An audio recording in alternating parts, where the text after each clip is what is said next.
Shalom warga kerajaan, walk in godliness. Akhir daripada bulan ini, bulan Agustus 2025. Maka saya mau sampaikan pada saudara untuk mempermudah. Apa itu walk in godliness? Jelas sekali dalam 3 Yohanes. Walk in truth, walk in love, walk in truth, and walk in wisdom. Kita tahu bagaimana itu adalah buah daripada holiness itu sendiri. Di dalam surat 3 Yohanes ini kita lihat ada beberapa tokoh yang walk in godliness. Yang tentu saja di elder, penatua yaitu Rasul Yohanes. Tapi ada 2 orang lagi di sini yang mendapatkan rekomendasi dari Rasul yang luar biasa ini. Yang pertama adalah Gaius. Gaius itu hidupnya penuh dengan menjadi berkat buat orang lain. Karena dikatakan I love you in truth. Truth adalah firman Allah dan truth adalah sang firman Tuhan Yesus Kristus. Ayat kedua yang sering dikutip adalah My beloved, saudaraku yang kekasih, aku berdoa, aku harapkan. Ini yang diminta oleh seorang tua, seorang pemimpin, seorang kingdom leader. Supaya engkau baik-baik dan sehat-sehat saja dalam segala sesuatu, sama seperti jiwamu baik-baik saja. Ada seorang pengajar mengatakan jiwa itu spirit. Saudara, kita lihat sekarang ini banyak orang sakit jiwa, saudara, ya. Yang mudah marah, mudah tersinggung, yaitu ngamuk dan sebagainya, ya. Bahkan yaitu melukai diri sendiri.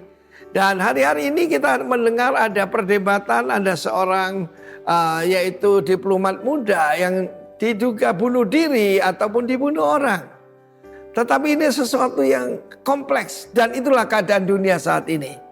Jadi firman Allah mengatakan walk in truth.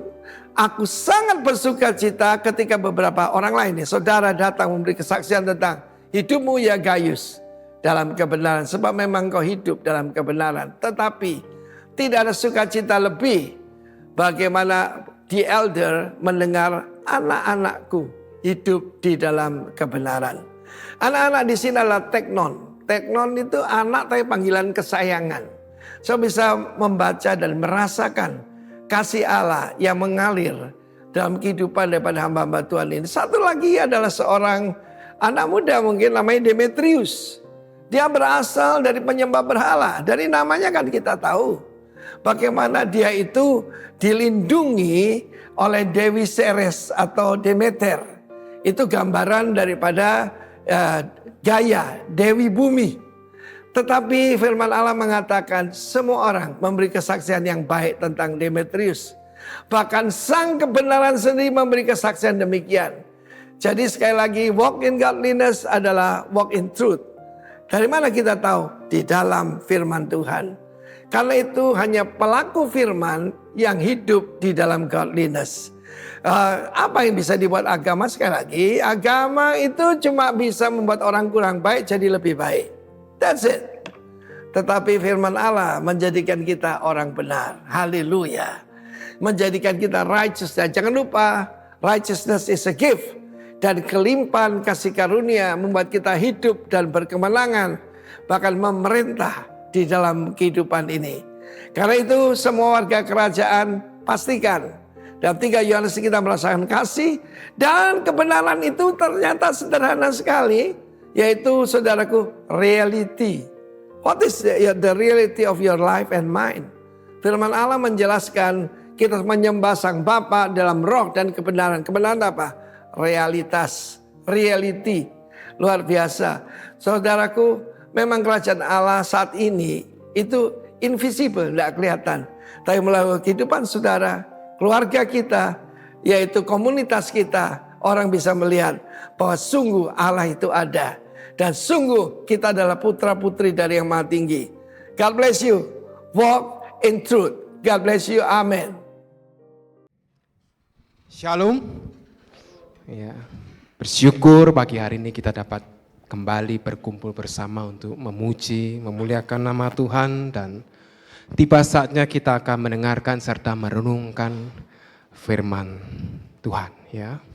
Nah, seperti biasa, sebelum memulai renungan pada saat pagi hari ini, saya ingin bertanya kepada warga kerajaan sekalian. Apakah warga kerajaan tahu salah satu atribut atau sifat Allah yang begitu menonjol dalam Alkitab sampai para malaikat dan makhluk sorgawi itu mengucapkannya sebanyak 3 kali saat mereka sedang menaikkan pujian dan penyembahan kepada Allah? Ada yang tahu? Kudus, ya. Di Yesaya 6, para malaikat menyerukan, kudus, kudus, kuduslah Tuhan semesta alam. Begitu juga Wahyu 4 menuliskan bahwa para makhluk sorgawi berseru, kudus, kudus, kuduslah Tuhan Allah yang Maha Kuasa. Dalam bahasa Ibrani, pengulangan kata itu digunakan untuk menekankan intensitas dari kata tersebut. Jadi apabila kata kudus diulang 3 kali, maka artinya Allah itu sungguh sangat amat kudus. Namun demikian, kita orang Kristen sering melupakan bahwa Allah yang kita sembah adalah Allah yang kudus. Apa buktinya? Ya buktinya kita masih sering hidup menurut keinginan daging kita. Kita masih sering kompromi dengan dosa. Kita hidup semau kita sendiri. Ya, tidak peduli apa yang menjadi kehendak Allah dalam kehidupan kita. Lalu kalau kita sudah terjatuh dan harus menanggung akibat dari apa yang kita lakukan, dengan mudah kita menyalahkan Tuhan atau mungkin menyalahkan orang lain. Padahal semua itu terjadi karena apa? Karena kita gagal menghormati kekudusan Allah. Nah, menghormati kekudusan Allah itu merupakan sebuah langkah awal yang sangat penting dalam perjalanan rohani kita. Tanpa penghormatan kepada kekudusan Allah, mustahil kita dapat mengejar kekudusan. Ya, tema kita bulan lalu. Tanpa penghormatan terhadap kekudusan Allah, mustahil kita bisa berjalan dalam kesalehan. Tema kita bulan ini. Ya, oleh karena itu, pada kesempatan pagi hari ini, kita akan belajar hal-hal apa saja yang dapat membuat kita gagal menghormati kekudusan Allah. Kita juga akan belajar bagaimana kita bisa menghormati kekudusan Allah. Ya, kita akan belajar dari sebuah kisah di dalam Alkitab yang menekankan betapa pentingnya penghormatan terhadap kekudusan Allah. Ya, langsung saja saya akan mulai menceritakan kisahnya terlebih dahulu ya. Jadi perhatikan baik-baik, simak baik-baik. Nah, suatu hari bangsa Israel itu berperang melawan orang Filistin ya. Orang Filistin kan musuh bebuyutannya bangsa Israel. Dan bangsa Israel itu terpukul kalah. Lalu untuk membalikkan keadaan, mereka membawa tabut perjanjian itu ke medan perang. Dengan harapan apa? Dengan harapan Allah memberikan kemenangan kepada mereka. Ya, karena tabut perjanjian atau tabut Allah itu adalah lambang kehadiran Allah di tengah-tengah bangsa Israel. Akan tetapi meskipun tabut perjanjian sudah dibawa ke medan perang, bangsa Israel tetap kalah. Bahkan tabut perjanjian berhasil dirampas oleh orang Filistin. Kemudian orang Filistin itu membawa tabut tersebut, tabut Allah, ke kuil mereka dan beberapa kota mereka. Dan dimanapun tabut Allah diletakkan, tulah menimpa mereka. Ya, mulai dari patung dewa mereka terjatuh, patung Dagon, mereka mengalami borok-borok, bahkan maut menimpa mereka. Akhirnya setelah 7 bulan, orang Filistin menyerah. Mereka memutuskan untuk mengembalikan tabut tersebut kepada bangsa Israel. Mereka takut akan murka Allah Israel. Nah, tabut itu dikembalikan oleh bangsa Filistin dengan menggunakan sebuah kereta baru ditarik oleh 2 ekor lembu. Ya, kita bisa membacanya di dalam 1 Samuel 6 ayat yang ke-7 hingga 8. Ya, dikatakan, oleh sebab itu ambillah dan siapkanlah sebuah kereta baru dengan 2 ekor lembu yang menyusui, yang belum pernah kena kuk.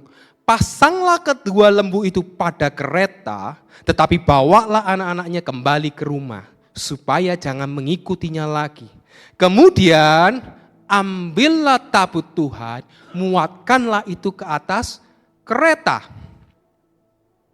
Dan letakkanlah benda-benda emas yang harus kamu bayar kepadanya sebagai tebusan salah ke dalam suatu peti di sisinya, dan biarkanlah tabut itu pergi. Ya, orang Filistin membiarkan tabut Allah pergi. Nah, kemudian tabut Allah itu sampai ke sebuah tempat yang namanya Bet-Semes. Ya, Bet-Semes. Dan beberapa orang di Bet-Semes itu mati karena apa? Karena melihat ke dalam tabut Allah. Hal itu menjadi peringatan bahwa tabut Allah adalah lambang hadirat Allah yang kudus. Nah, setelah peristiwa di Bet-Semes, tabut perjanjian ini akhirnya dibawa ke Kiryat Yearim. Ya, Kiryat Yearim. Ke rumah seorang yang bernama Abinadab. Ya, kita bisa melihatnya di dalam 1 Samuel 7 ayat yang pertama hingga kedua. Lalu orang-orang Kiryat Yearim datang, mereka mengangkut tabut Tuhan itu dan membawanya ke dalam rumah Abinadab yang di atas bukit. Dan Eleazar anaknya mereka kuduskan untuk menjaga tabut Tuhan itu. Sejak saat tabut itu tinggal di Kiryat Yearim, berlalulah waktu yang cukup lama. Berapa tahun? 20 tahun. Dan seluruh kaum Israel mengeluh kepada Tuhan. Ya, 20 tahun di rumahnya Abinadab.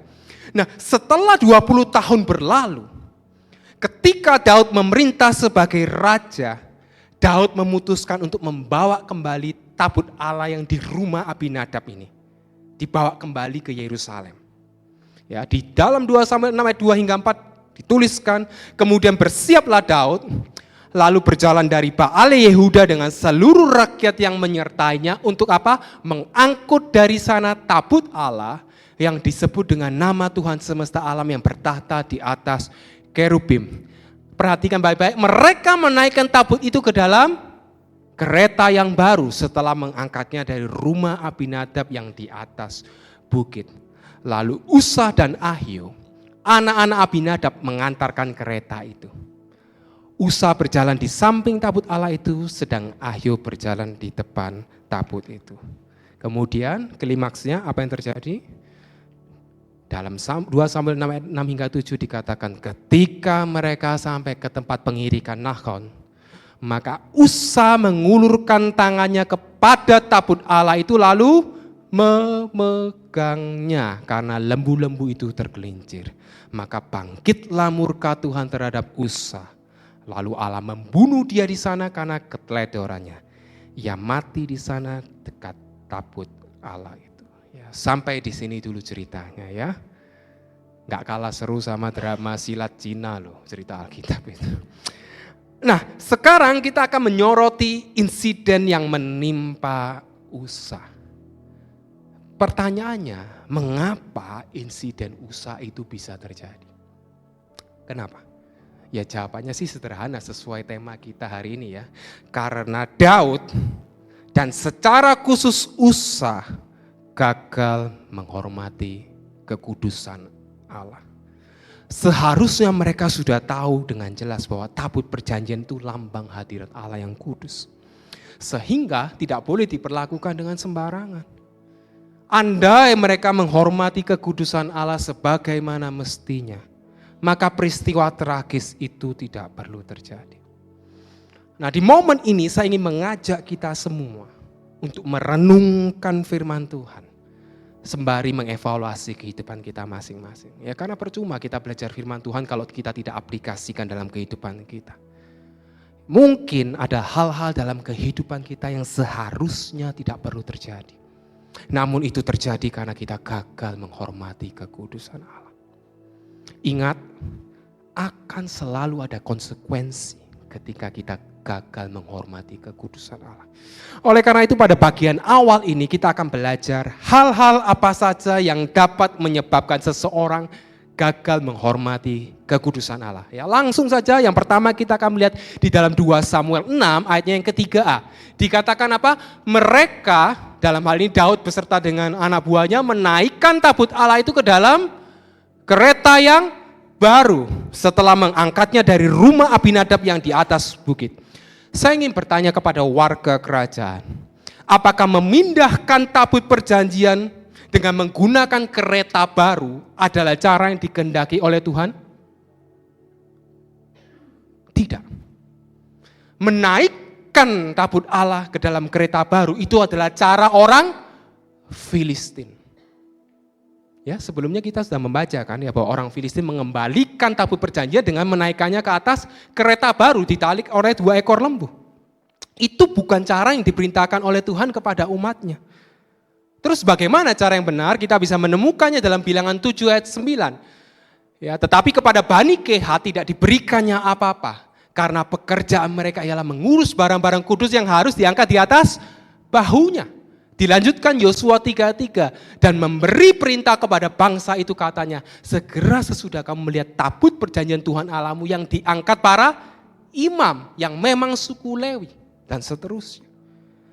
Ya, dari ayat tersebut seharusnya tabut perjanjian itu diangkat oleh para imam dari Bani Lewi, dari suku Lewi, secara khusus Bani Kehat. Namun tadi kita sudah baca, ya, sebelum insiden Usa terjadi, sebelum Tuhan membunuh Usa, Daud menaikkan tabut Allah ke kereta baru. Yang mana itu adalah cara orang Filistin, bukan cara yang ditetapkan oleh Tuhan. Hal pertama yang dapat menyebabkan kita gagal menghormati kekudusan Allah adalah ketika kita kompromi dengan dunia. Artinya apa? Kita menerapkan cara-cara dunia yang bertentangan dengan kebenaran firman Tuhan dalam berbagai aspek kehidupan kita. Baik dalam keluarga, pekerjaan, gereja. Ya, kita sudah tahu apa yang benar, tapi kita tetap melakukan apa yang salah. Ya, contoh dalam keluarga, bisa jadi kita membiarkan konflik rumah tangga itu berlarut-larut tanpa penyelesaian. Ya, suami, istri, anak menyimpan sakit hati selama berhari-hari, berbulan-bulan, bahkan bertahun-tahun. Atau mungkin tanpa kita sadari, kita mendidik anak-anak kita dengan nilai-nilai dunia, bukan dengan nilai-nilai firman Tuhan. Mengajarkan mereka untuk bersaing secara tidak sehat, mengajarkan mereka untuk mengejar segala sesuatu yang ditawarkan oleh dunia, bahkan dengan menghalalkan segala cara. Atau mungkin ya hal yang kelihatan sepele. Ini sangat sepele. Kita membiarkan keluarga kita menonton film ataupun mengonsumsi konten yang penuh dengan adegan kekerasan ataupun adegan sensualitas karena kita sendiri juga menontonnya. Saya mau mengatakan itu semua adalah bentuk kompromi dengan dunia. Contoh dalam pekerjaan. Ya, mungkin kita manipulasi laporan keuangan kita, ya pembukuan ganda, korupsi kecil-kecilan, atau bahkan bersikap genit terhadap rekan kerja kita yang lawan jenis. Padahal kita sudah berkeluarga.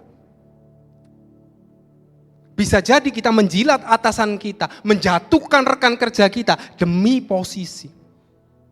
Atau mungkin entertain tamu, ya biasa kalau di perusahaan entertain tamu. Tapi entertainnya dengan hiburan dunia malam. Itu semua adalah bentuk kompromi dengan dunia. Kemudian di gereja, bisa jadi kita mencari popularitas lewat pelayanan kita.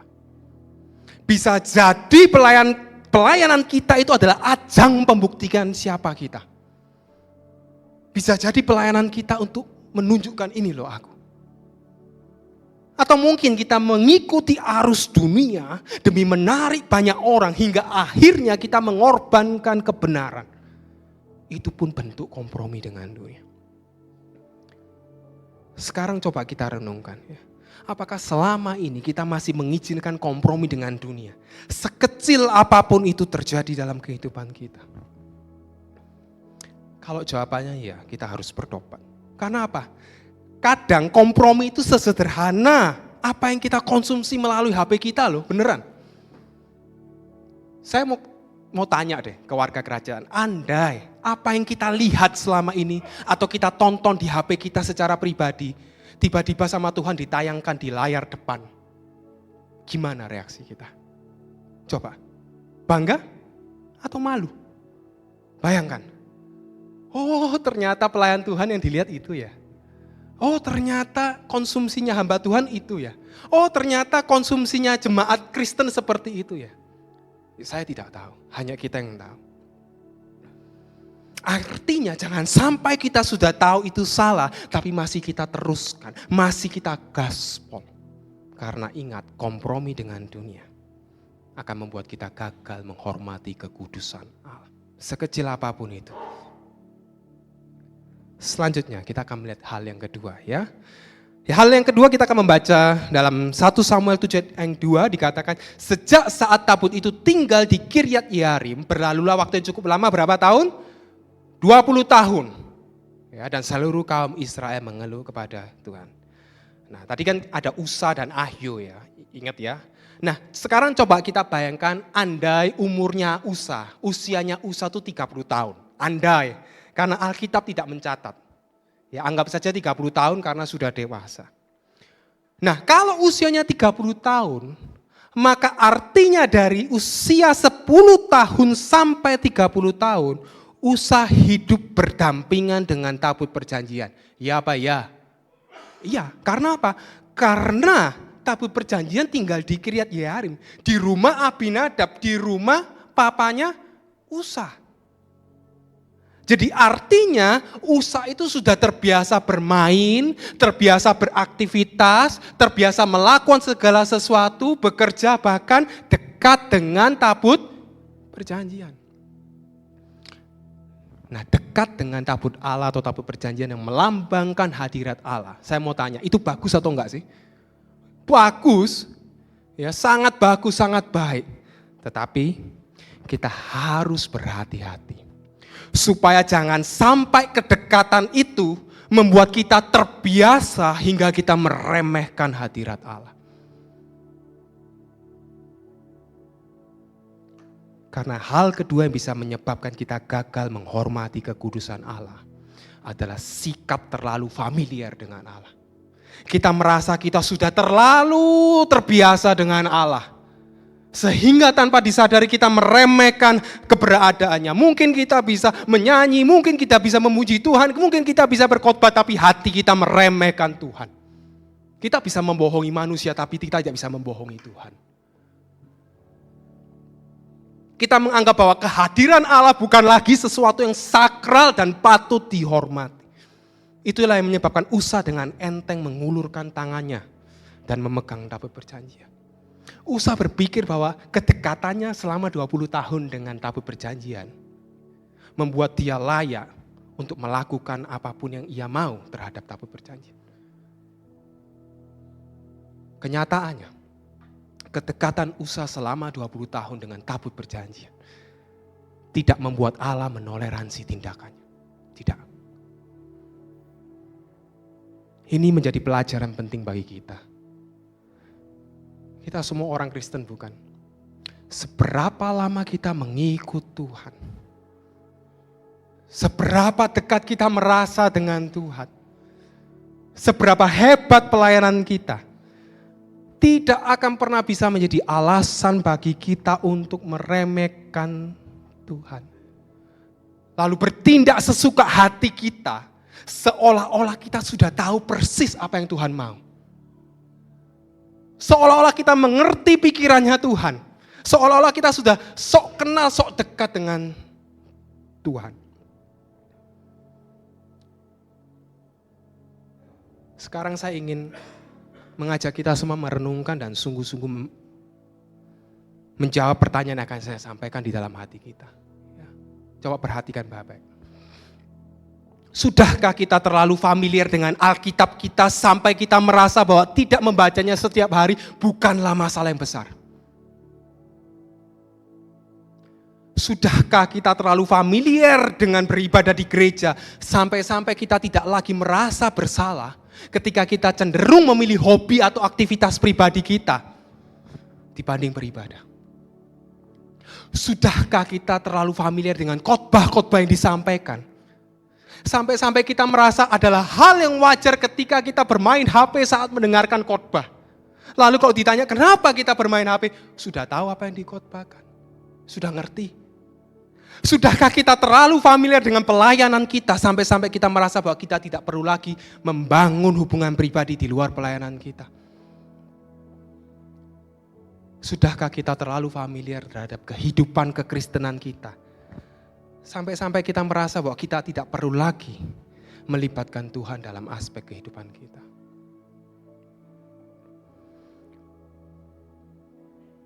Apa yang kita lakukan, ya, termasuk semua kegiatan rohani kita, kalau ujung-ujungnya itu hanya menjadi rutinitas belaka, lalu kita kehilangan rasa hormat kita kepada Allah saat melakukannya, maka sesungguhnya kita telah membiarkan rasa familiar atau rasa terbiasa itu mengikis penghormatan kita terhadap kekudusan Allah.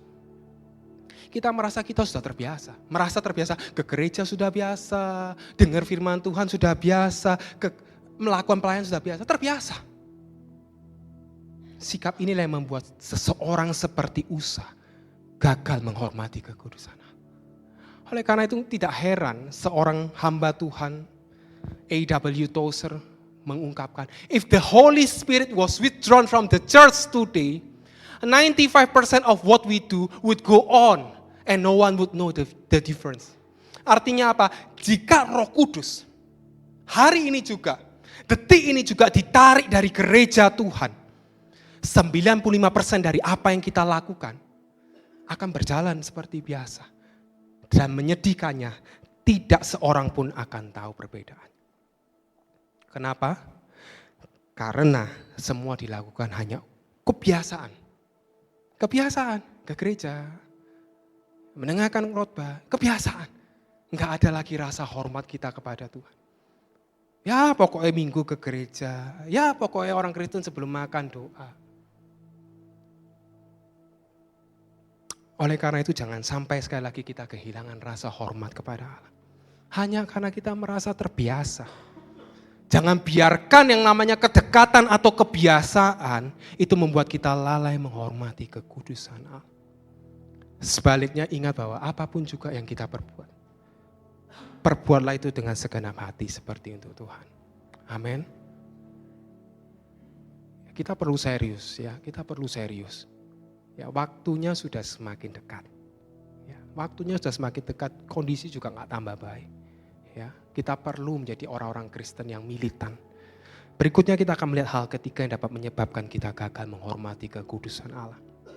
Nah, sebelum itu penting untuk kita ketahui bahwa arti nama Usa itu adalah strength, kekuatan. Nah, ketika lembu-lembu yang menarik kereta tabut perjanjian itu tergelincir, terperosok, Usa merasa bahwa dialah yang bertanggung jawab untuk menolong dan menyelamatkan tabut Allah itu dengan kekuatannya sendiri. Usa berpikir bahwa kalau ia tidak segera turun tangan, maka tabut Allah akan jatuh. Kredibilitas tabut Allah akan ternodai. Nah, disinilah letak kesalahan fatal Usa.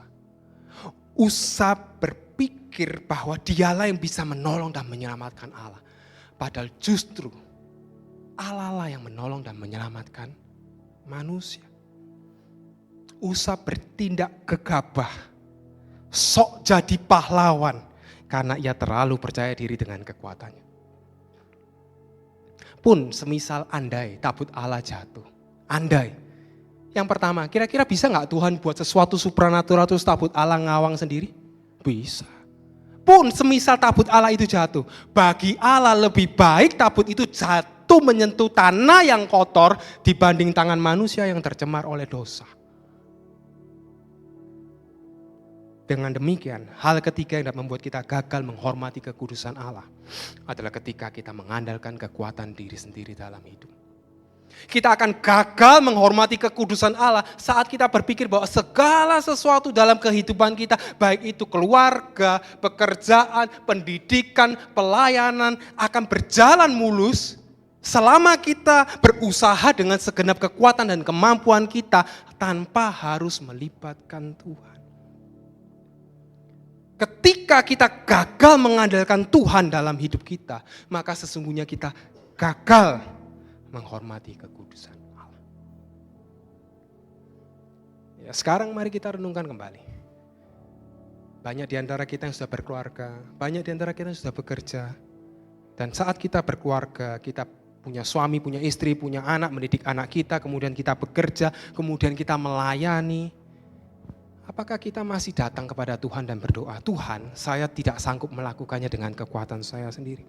Bukan dengan keperkasaan dan bukan dengan kekuatan saya, tetapi oleh Roh-Mu ya Tuhan. Engkaulah Tuhan yang sanggup membuat segala sesuatu berjalan sesuai kehendak. Mampukanlah anak-Mu melakukan apa yang menjadi kehendak. Apakah kita masih memiliki kerendahan hati yang demikian? Atau kita ya sudah pokoknya ke gereja saya itu Senin sampai Sabtu kita melakukan segala sesuatu dengan kekuatan kita, dengan pemikiran kita. Bilang ke Tuhan, Tuhan ini urusanku. Tuhan pokoknya dukung aku dari belakang. Apakah kita seperti itu? Sehebat apapun kita, sekuat apapun kita, kalau kita gagal mengandalkan Tuhan, semuanya itu gak akan berarti. Tidak akan berarti. Firman Tuhan dengan jelas mengatakan terkutuklah orang yang mengandalkan manusia. Yang mengandalkan dirinya sendiri. Tetapi justru diberkatilah orang yang mengandalkan Tuhan. Ya terlebih kita tahu bagaimana kondisi di sekitar kita saat ini. Kita tahu. Tapi bukan berarti kita perlu takut. Karena di saat-saat seperti ini, di tengah-tengah situasi seperti ini, kita dipanggil untuk semakin bersandar sepenuhnya kepada Tuhan. Nyatakanlah doa dan permohonan kita kepada Allah. Ingat loh warga kerajaan, Dia itu Allah yang hidup. Dia Allah yang hidup, Allah yang kudus, yang patut kita sembah, patut kita hormati. Tanpanya, bahkan sehelai rambut kita pun gak akan jatuh. Percayalah bahwa apapun kondisinya, mudah, susah, hidup kita dipegang oleh Tuhan. Sadari hal itu. Jadi kita sudah belajar 3 hal yang dapat menyebabkan kita gagal menghormati kekudusan Allah. Ya. Diingat baik-baik. Yang pertama tadi apa? Kompromi dengan dunia. Jangan. Yang kedua, sikap terlalu familiar dengan Allah. Ya kita melakukan segala sesuatu seolah-olah kita sudah biasa. Sudah tidak ada lagi gairah. Kapan terakhir kali warga kerajaan punya gairah terhadap Tuhan? Atau Anda melakukan semuanya hanya untuk rutinitas? Pernahkah kita lihat Tuhan begitu baik, oleh karena itu saya melakukan semuanya untuk nama Tuhan. Dan yang terakhir, ketika kita mengandalkan kekuatan diri sendiri, itu sebenarnya kita sedang gagal menghormati kekudusan Allah. Pertanyaan terakhirnya, bagaimana kita bisa menghormati kekudusan Allah? Ya, secara cepat kita akan membaca 2 Samuel 6 ayat yang 12b hingga 13. Ya, dikatakan lalu Daud pergi mengangkut tabut Allah itu dari rumah Obed-Edom ke kota Daud dengan sukacita. Apabila pengangkat tabut Tuhan itu melangkah maju 6 langkah, maka ia mengorbankan seekor lembu dan seekor anak lembu gemukan. Setelah lembu-lembu itu tergelincir, ya, tabut Allah itu diletakkan di rumah Obed-Edom. Ya, setelah Usa dibunuh oleh Tuhan, akhirnya Daud merasa takut, merasa pegel, akhirnya ditaruhlah tabut perjanjian di rumah Obed-Edom. Dan ketika Daud mendengar bahwa Tuhan memberkati seisi rumah Obed-Edom, Daud pun jealous secara rohani. Daud akhirnya pergi untuk mengangkut kembali tabut Allah ke Yerusalem. Ya, kali ini sudah dengan cara yang benar, diangkat para imam. Nah, secara historis rumahnya Obed-Edom ke Yerusalem itu kurang lebih 15 km ya, kurang lebih. Ya. Kemudian kita anggap 1 km itu 1.200 langkah, anggap saja. Biasanya yang jalan pagi tahu ya, minimal 6.000 langkah. Jadi kok 6.000 langkah ya kurang lebih 4-5 km lah ya. Jadi kalau 15 km itu kurang lebih 18.000 langkah ya. 15 dikalikan 1.200. Dan berdasarkan ayat tadi, setiap 6 langkah Daud itu mengorbankan 1 ekor lembu dan 1 ekor anak lembu. Jadi lembu yang dibutuhkan berapa? 18.000 dibagi berapa? 6 ya. Jadinya 3.000, yang dibutuhkan masing-masing 3.000 ekor lembu yang dewasa sama 3.000 ekor anak lembu ya, kok kebalik sampean. Nah, sekarang coba kita hitung harganya ya, iseng-iseng kita hitung harganya. Anggap andai ya, saya nggak pernah tahu harga pastinya ya. Cuma anggap harga lembu yang dewasa tuh 15 juta per ekor kali 3.000 ekor, total berapa? 45 miliar ya, bukan juta, miliar. Ya, kemudian anggap saja anak lembu itu masing-masing 5 juta kali 3.000 ekor, berarti total berapa miliar? 15 miliar. Kalau dijumlah totalnya 60 miliar. Banyak atau sedikit? Banyak, tapi kalau dibandingkan korupsi di negara kita kalah ya. Kalah. Ya banyak lah ya, banyak sebenarnya. Terus kita coba hitung apa? Total darah yang ditumpahkan oleh Daud ketika mengorbankan lembu dan anak lembu. Anggap lembu yang dewasa itu darahnya 20 liter. Kali 3.000 ekor berarti 60.000 liter. Anggap babynya lembu, anaknya lembu. 5 liter kali 3.000 ekor berarti 15.000 liter. Kalau dijumlah total 75.000 liter. Itu juga banyak ya, total sama dengan 2 truk tangki besar Pertamina yang isinya masing-masing 40.000 liter. Ya, 40.000 kali 2 kan 80.000. Tadi 75.000. Ya, jadi bayangkan darah sebanyak itu berceceran di sepanjang perjalanan rumah Obed-Edom ke Yerusalem. Hal itu menunjukkan betapa mahal harga yang harus dibayar dan betapa besar korban yang harus dipersembahkan hanya untuk menghormati kekudusan Allah. Dan saya ingin menyampaikan saat ini, sekarang, detik ini, di era perjanjian baru, di masa perjanjian baru, harga yang begitu mahal dan korban yang begitu besar sudah dibayar lunas oleh satu pribadi yang bernama Yesus Kristus.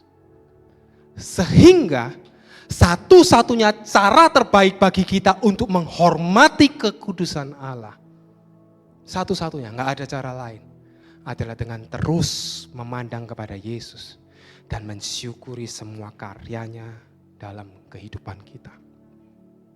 Kita semua adalah manusia yang berdosa. Ada di sini nggak berdosa? Nggak ada. Semuanya berdosa. Namun oleh darah Yesus kita dikuduskan dan kita dilayakkan untuk masuk ke hadirat Allah yang kudus. Ibrani 10 ayat yang ke-10 dan 19 dengan jelas ya. Karena kehendaknya kita telah dikuduskan satu kali untuk selama-lamanya oleh persembahan tubuh Yesus Kristus. Ayat 19, oleh darah Yesus kita sekarang penuh keberanian dapat masuk ke dalam tempat kudus. Tanpa karya Kristus kita tidak akan bisa dengan mudah menghampiri tahta kudus Allah. Maka dari itu, sudahkah selama ini kita berhenti sejenak untuk mengingat dan mensyukuri karya Kristus dalam hidup kita? Kalau kita benar-benar memandang kepada Yesus, kita tidak akan mau kompromi dengan dosa dan dunia. Karena kita tahu betapa mahal harga yang sudah dibayar oleh Yesus. Kalau kita sungguh-sungguh memandang kepada Yesus, kita tidak akan main-main di hadapan Allah.